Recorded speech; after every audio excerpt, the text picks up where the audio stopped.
Hey guys, it's Kayla here. Welcome back to our channel. Before we get started, click that subscribe button, turn notifications, give me a huge thumbs up. Today we're going to be reading chapter 8 of Lemonade War. And today's chapter title is called Going Global. On Saturday morning, Jessie slept in. And even when she opened her eyes at 9:05, she still felt tired. How can I wake up tired, she wondered, as she buried her face in her pillow and dozed off. 5 minutes later,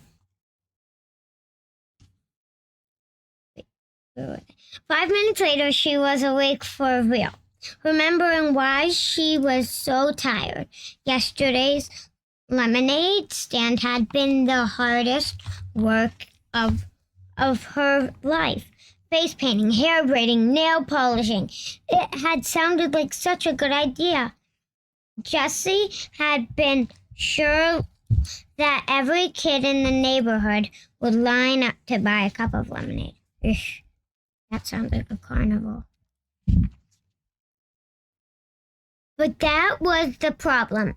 Every kid had lined up for lemonade and then wanted face painting and hair braiding and fingernail polishing and toenail polishing. One boy had asked for face painting on both cheeks, both arms, and his stomach. One girl begged for lots of braids with ribbons woven in, and the nail polishing. They all wanted different colors and decals, and it was impossible to get them to sit still long enough for the polish to dry. We're going to run out of lemonade, Megan had said to Jessie at noon. The line stretched all the way to the street. Pour half cups instead of full ones, whispered Jessie. It has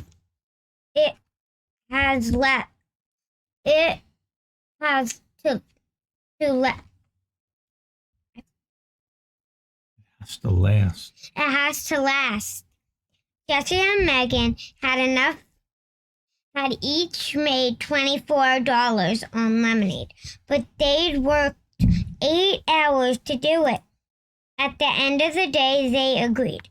A good idea, but not worth it. After breakfast, Jessie pulled out her lockbox and sat on her bed. She kept the box hidden in her closet on a shelf under some sweaters. She kept the key in a plastic bag in a plastic box in her desk drawer. The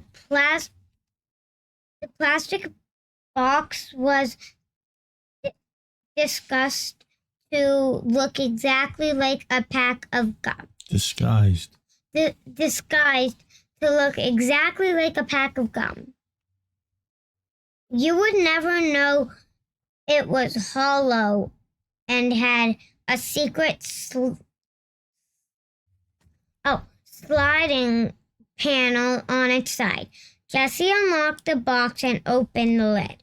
First, she took out the three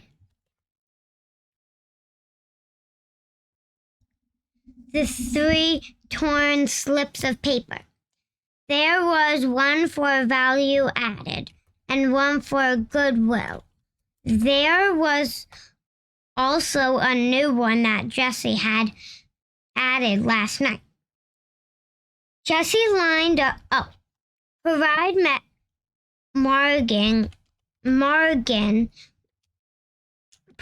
profit margin, sales less all operating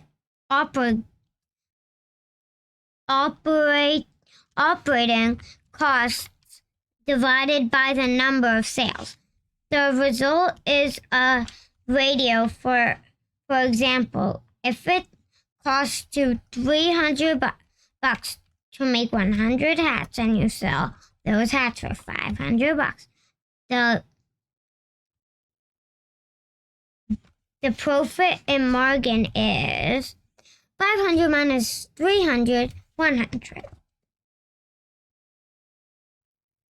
Equals 2 equals 2 equals 1. Jessie lined up all 3 scraps of paper on the bedside her. On the bed beside her. She wasn't sure why she was saving these words, but she felt like they belonged in her lockbox. Next, she took out her lemonade earnings every day. Megan had squealed over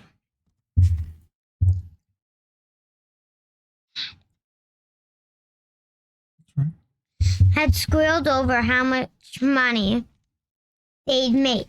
But every day Jessie had known it's not enough. It's not going to be enough to win. Jessie counted the money. So far she had earned $40. It was a lot of money, but it wasn't nearly enough. She still needed to earn $60 more, and today was Saturday. Only 2 more selling days before she and Evan counted their earnings on Saturday night. How was she going to sell enough lemonade to earn $60 in 2 days? She couldn't. That was the problem. No kid could earn. Whoopsies. Hey. Wait, where was I? I forgot where I was. I was at no kid.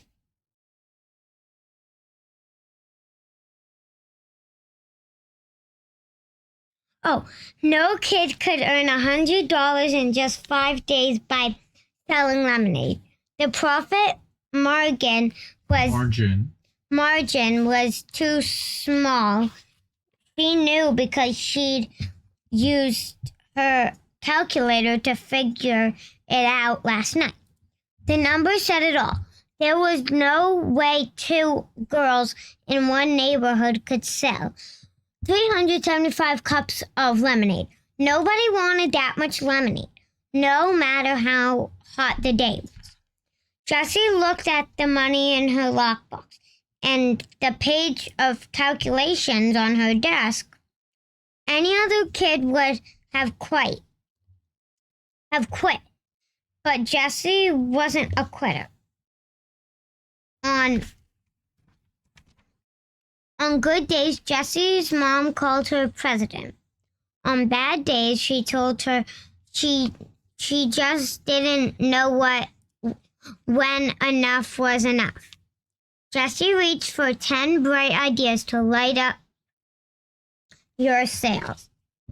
It was on her bedside table right next to Charlotte's Web. Jesse's hand had hovered over. Jessie's hand hovered. She looked longingly at Wilbur and Fern, watching Charlotte hanging by a thread. Eesh. But this was war, and she couldn't stop to read for fun. She grabbed the booklet and opened it to bright idea number 6 with a hashtag. An hour later, she had a new scrap of paper stashed in her lockbox and a whole new page of calculations on her desk. It might work. It could work. But she and Megan would have to risk everything they'd earned over the past 3 days, and Jessie would have to be braver than she had ever been in her whole life. Jessie carried her lockbox and calculations downstairs. She went into the kitchen and pulled down the school directory, scanning the names of all the third grade girls from last year. She knew them all from Evan. She knew them all from Evan. From recess, from the lunchroom. Who knew who they were? Knew their faces. Knew who they were. Knew their faces. Which ones were nice? Which ones were not so nice? But she didn't really know any of them. Not enough to call them up. Not enough to say, want to do something today. Not enough to ask, would you like to have a lemonade stand with me? These girls were going to be her classmates. Jessie felt her face grow hot and her upper lip start to sweat. What was it going to feel like to walk into that classroom on the first day of school with all those eyes looking at her? Would they stare? Would they tease? Would they ignore her even if she said hi? Jessie looked at the names, then slammed the directory shut. She couldn't do it. She just wasn't brave enough. Evan walked into the kitchen and grabbed an apple from the fruit bowl. A cloud of fruit flies rose up in the air and settled again. Evan inspected the apple and then bit into it without washing it first.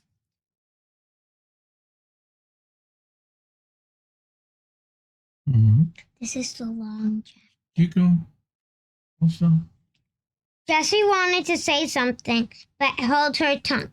She looked at him and thought, it's never going to feel normal not talking to Evan. Hey, she said. Evan raised his apple to his mouth, too. Stuff to talk. So is Paul coming over today, she asked. Evan shook his head, munching noisily. Well, is anyone coming over, Jessie?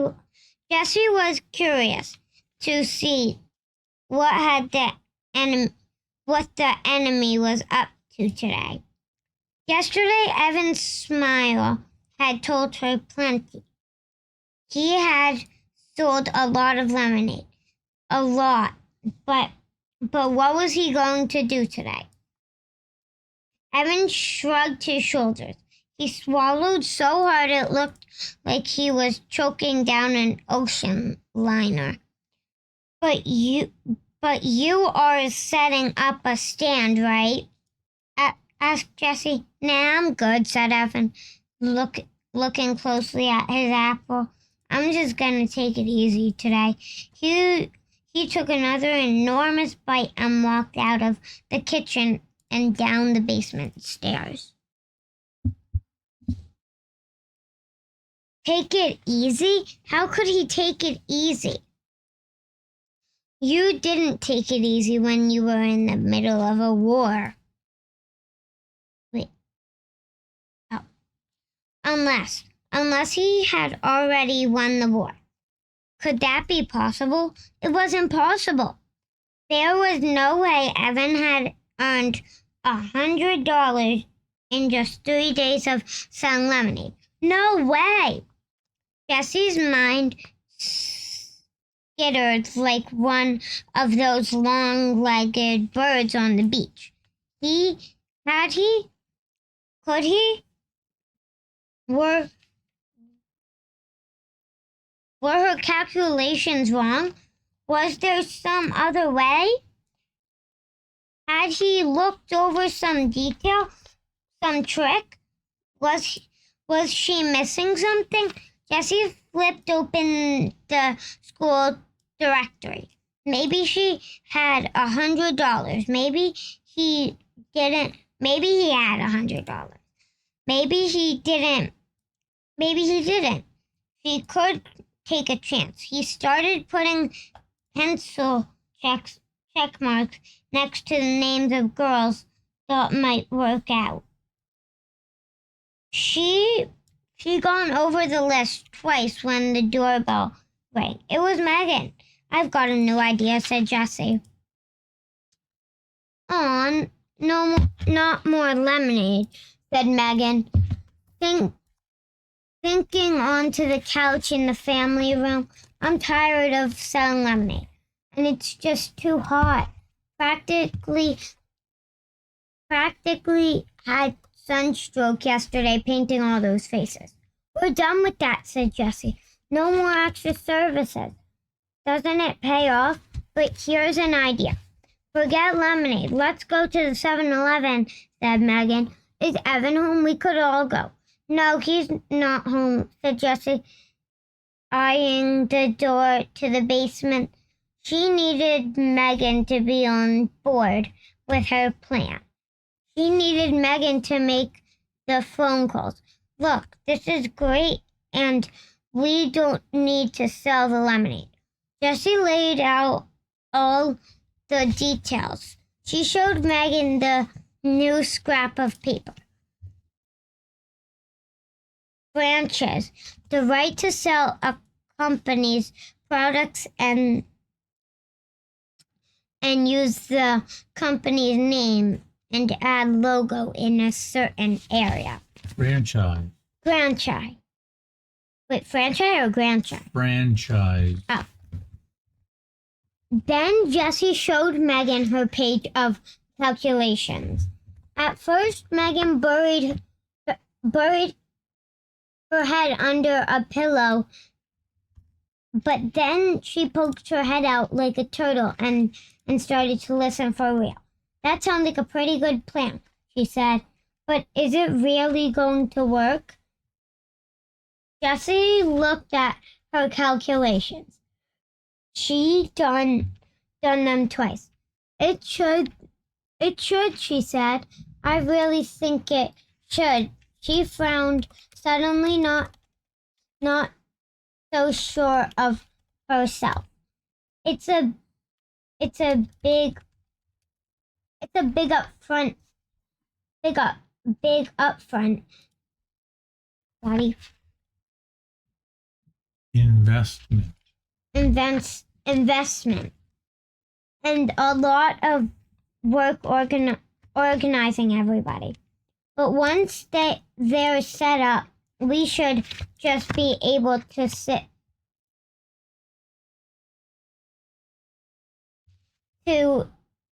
I forgot where it was. We should just be able to sit back and watch the money roll in. The key is spreading everyone out so there'll be plenty of customers. We'll need at least 10 girls. 15 would be better. That's the whole 4th grade class, said Megan, looking dumbfounded. Really? Well, doubtful.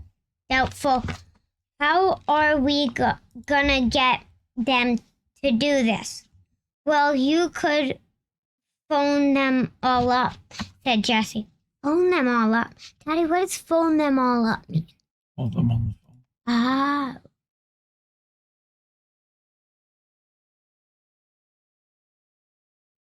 Said Jessie. She handed Megan the school directory, open to the 3rd grade page. Me? Said Megan. Why me? Because they knew you, said Jessie. They knew you too. Yeah, but they like you. Megan shook her head. Not all these girls are my friends, even the ones that aren't your friends. They still like you. Everybody likes you, Megan. Megan looked embarrassed.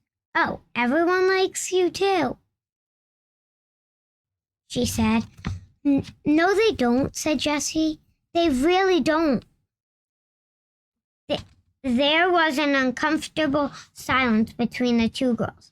Then Jessie shrugged her shoulders and said, I don't know why those girls are in my class. I don't know why those girls in my class last year didn't like me. I'm hoping this year would be better. Megan tapped her fingers on her knees. You're nervous, huh? About 4th grade, she asked. Jessie thought hard. I'm worried that I won't make any new friends, she said. You know that all the kids will think I'm just some punny 2nd grader and that Puny 2nd grader, and that she took a deep breath. I don't belong. Megan looked up at the ceiling for a minute. You have what? The ceiling. The ceiling for a minute. Do you have an index card, she asked. Huh? I need an index card, said Megan. Do you have one? Jessie went to the kitchen desk and got an index card. She handed it to Megan. Megan started to write something on the card. What are you doing? Asked Jessie. I'm writing a comment card, said Megan. That's something you're going to miss from third grade. We did it every Friday. We each assigned a person, and you had to write something positive about that person on an index card. Then it got it real loud. She folded up the card and handed it to Jessie. Jessie unfolded the card and read what Megan had written. Hey, cursive! You're really a nice person, and you have good ideas all the time. You're fun to be with, and I'm glad you're my friend. Aww. Jessie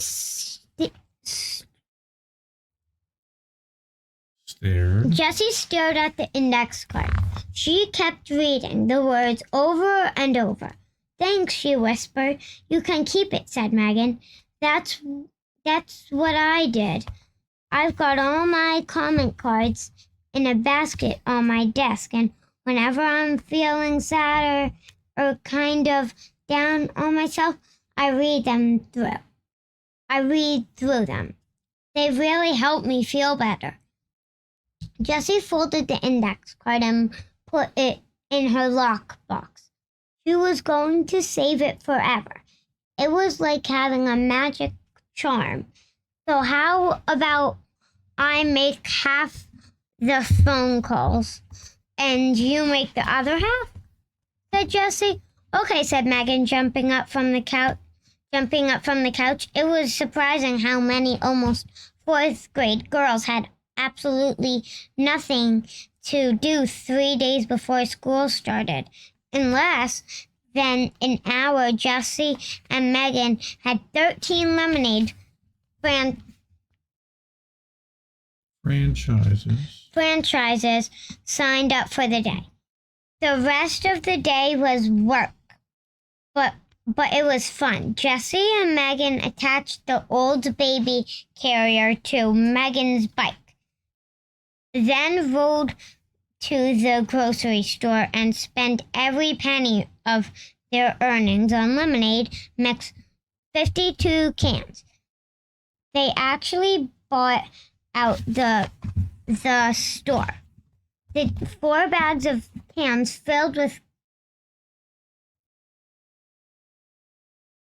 carrier like a boxy baby. They also bought 5 packages of paper cups. When they got back to Megan's house, Jessie tucked the recipe in her lockbox, right next to her comment card. Jessie liked receipts. but they were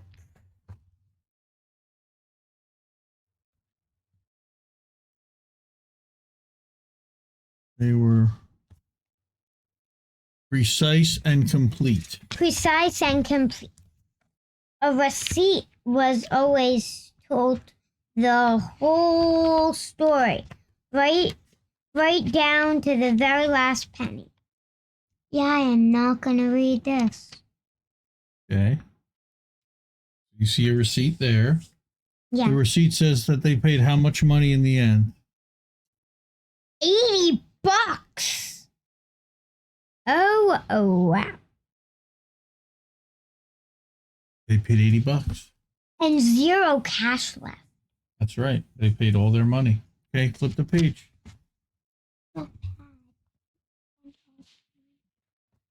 Then they tossed construction paper and art supplies into the carrier and started making the rounds. First stop, Sally Knight's house. She was... Wait, Knight? Oh, it's a cat. She was ready for them with a table, chair, and empty pitcher all set up. Jessie mixed the lemonade. Megan quickly made a lemonade for sale. 75 cents a cup sign. And they left Sally to her business. The deal was that Sally got to keep 1/3 of the profits and Jessie and Megan got to keep the rest. After they'd set up all 13 lemonade stands, each with enough mix to make 4 pitchers of lemonade, Jessie and Megan hung out at Megan's house baking brownies and watching TV. So lucky. Whoopsies. Then they hopped on their bikes again and made the rounds. Jessie and Megan stopped in front of Sally's house first. The lemonade stand was now here to be seen. What do you think is going on? Asked Megan. Jessie had a bad feeling in her stomach. Something must have gone wrong. They rang the doorbell. Sally came to the door. Hurry, she said, grabbing their arms and pulling them inside. My mom goes totally mentally when the AC is on and the door is opened. Where's your stand?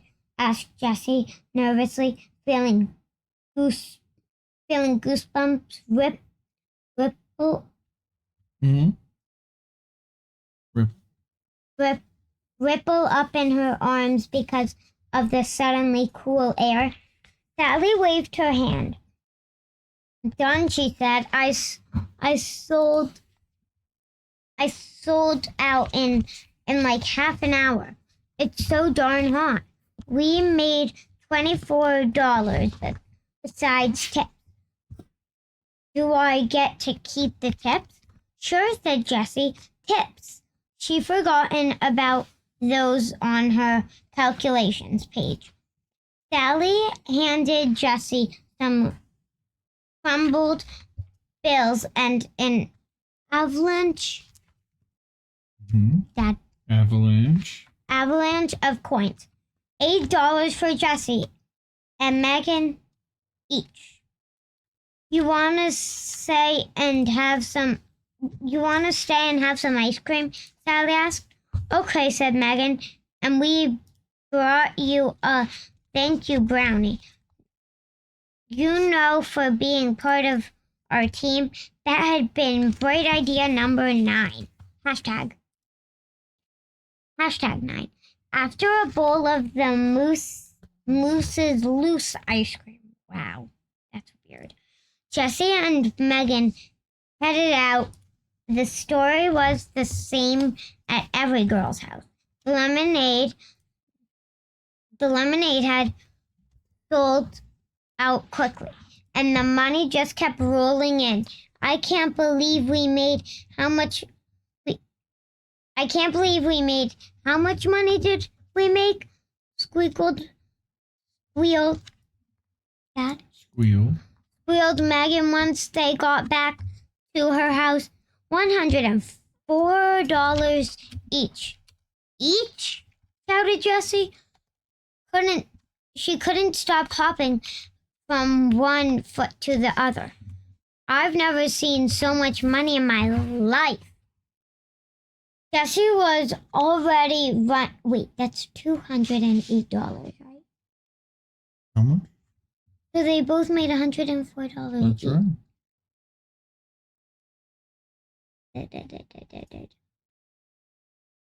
Jessie was already running numbers in her head, subtracting the $80 that she and Megan had spent on the lemonade and cups. Each girl had made a profit of $64.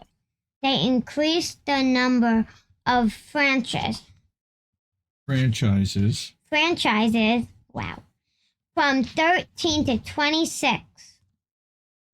They could each make $128 one day if they ran the 26 franchises every day for 1 week. They could each make $896. Jessie pulled out a piece of paper and scribbled a graph. The sky was the limit. Megan pretended to faint when Jessie showed her the graph. What are you going to do with your money? She asked from the floor.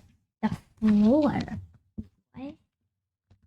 Win the war, thought Jessie. Oops, she couldn't say that to Megan. Megan didn't even know about the lemonade war after all. Megan liked Evan. Jessie suddenly wondered if Megan knew about the war. Whose side would she be on?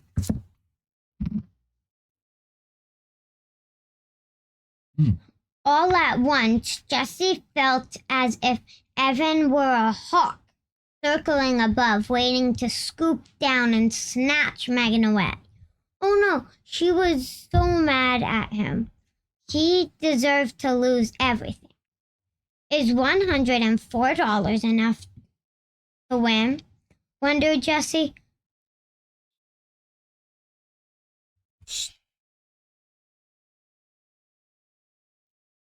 Surely, stop shaking. Surely Evan couldn't have earned more money than that. More than that. Still, better safe than sorry. She would work all day tomorrow, Sunday, selling lemonade. So, said Megan, what are you going to do with the money? She was kicking off her sneakers and painting herself with a magazine. Jessie said, I'm going to donate all my money to the Animal Rescue League.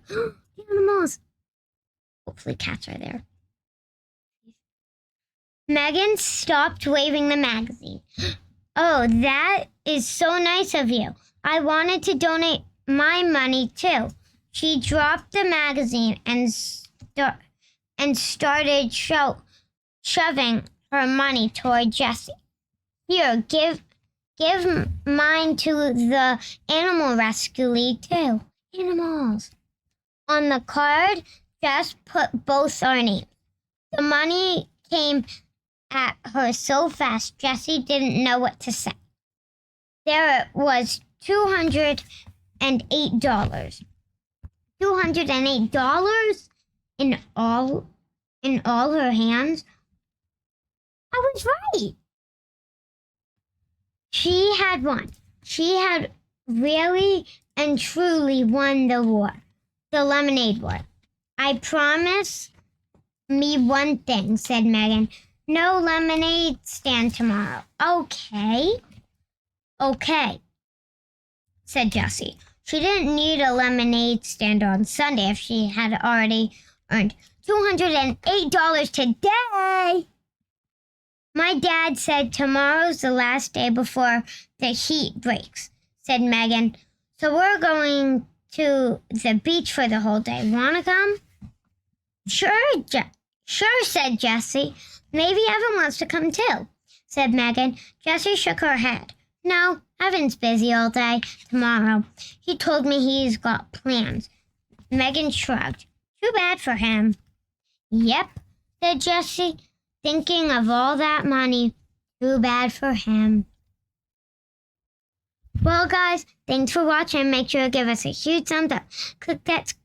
Don't forget to click that subscribe button. Bye. Daddy said bye. Daddy, say bye. Bye. Bye, guys. See you next time for Chapter 9. Bye.